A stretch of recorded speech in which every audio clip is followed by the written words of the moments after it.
Hello friends, welcome to my YouTube channel. आज मैं आप लोगों को सीजी बोर्ड कक्षा 10वीं विषय गणित अध्याय दो चरों रैखिक समीकरण वाला जो चैप्टर है उसको प्रश्नावली 2 का प्रश्न क्रमांक 11 को बताऊंगा। इसके पहले वीडियो में मैंने आपको प्रश्न क्रमांक 5 को हल करके बताया था। इसको देखते हैं कि कैसे बनेगा। 5 वर्ष पूर्व मेरी आयु मेरे पुत्र की आयु की तिगुनी थी। 10 वर्ष पश्चात मेरी आयु मेरे पुत्र की आयु की दुगनी हो जाएगी। मेरे और मेरे पुत्र की आयु को ज्ञात करना है। इस प्रश्न में अज्ञात राशि क्या दिख रहा है? मेरी आयु और मेरे पुत्र की आयु नहीं दिया गया है। उसी आयु का 5 वर्ष पूर्व बोल दिया है। मेरी और मेरे पुत्र की आयु की तिगुनी थी बोला है। बस मेरी आयु और पुत्र की आयु यहाँ पर नहीं दिया गया है, वही अज्ञात है। उसी को हमको एक्स और वाई के रूप में मानना पड़ेगा। तो माना कि मेरी वर्तमान आयु बराबर x वर्ष तथा मेरे पुत्र की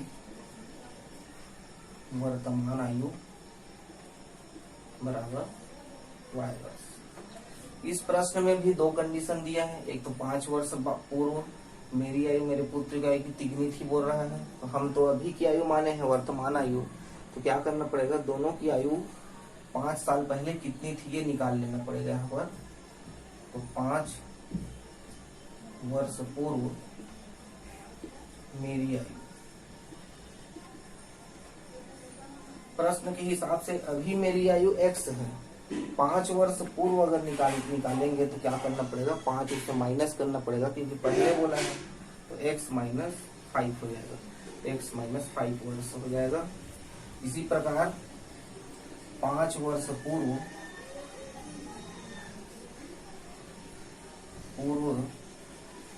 मेरे पुत्र की आयु भी निकालना पड़ेगा।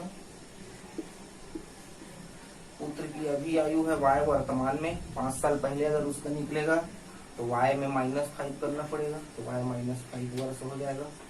अब प्रथम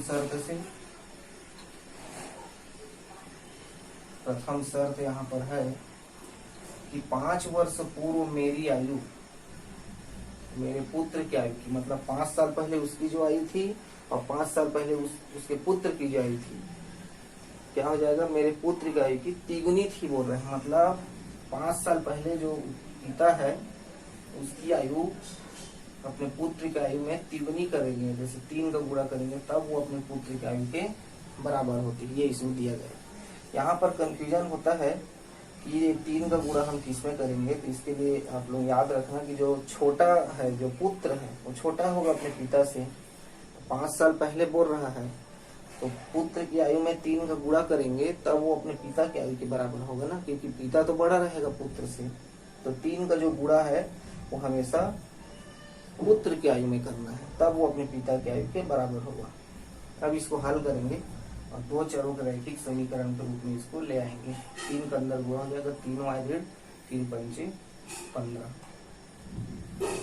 उसके बाद इसको 2 चरों के रैखिक समीकरण का जो मानक रूप है उस हिसाब से रखेंगे। तो पहले ये हमारे पास 3y इधर पक्षांतर करना पड़ेगा, 5 को इधर पक्षांतर करना पड़ेगा।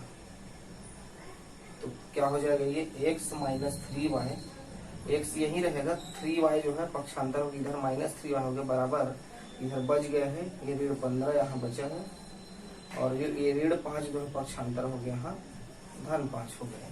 तो हमको समीकरण मिल गया x ऋण 3y बराबर 15 में 5 घट जाएगा, 1 माइनस 1 प्लस में संख्या घटेगी, यहाँ पर ऋण 10 आ जाएगी। समीकरण नंबर 1 है। बड़े संख्या में जो चिन्ह है वही इसमें रहेगा घटने के बाद। तो 15 में माइनस करते हैं, ऋण 10 आ गया। तो x ऋण 3y बराबर ऋण 10, समीकरण 1। इसी प्रकार से दूसरा हम प्रतिबंध देखते हैं और दूसरा समीकरण प्राप्त करते हैं। दूसरा कंडीशन यहाँ चालू होगा, 10 वर्ष पश्चात मेरी आयु मेरे पुत्र की आयु की दुगनी हो जाएगी बोला है। तो क्या करेंगे, 10 वर्ष पश्चात दोनों की आयु निकाल लेंगे। मेरी आयु, अभी मेरी आयु कितनी है, x है, 10 वर्ष पश्चात हो जाएगा x प्लस 10, इसमें 10 प्लस हो जाएगा बाद माने, और उसी प्रकार पुत्र का भी निकाल लेंगे। 10 वर्ष पश्चात मेरे पुत्र की आयु, पुत्र की आयु अभी y है तो y प्लस 10 हो जाएगा वर्ष। अब द्वितीय शर्त यहाँ पर लगा देते हैं, द्वितीय शर्त से।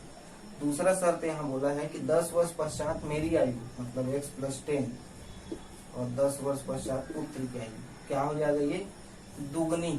अब दुगने किसमें गुणा होगा, पुत्र के में ही दुगने तिगने गुणा करना है, ये ध्यान रखेंगे आप तो, क्योंकि पुत्र जो है छोटा रहेगा, इसमें दुगना करेंगे तब वो अपने पिता के आयु बराबर होगा। सेम इसको भी हल करेंगे, ये सेम उतर जाएगा। 2 के अंदर गुणा 2y, हम 2 दहा 20, तो x 2y इधर पक्षांतर हो गया, 2y बराबर 20 और 10 पक्षांतर हो जाएगा 10।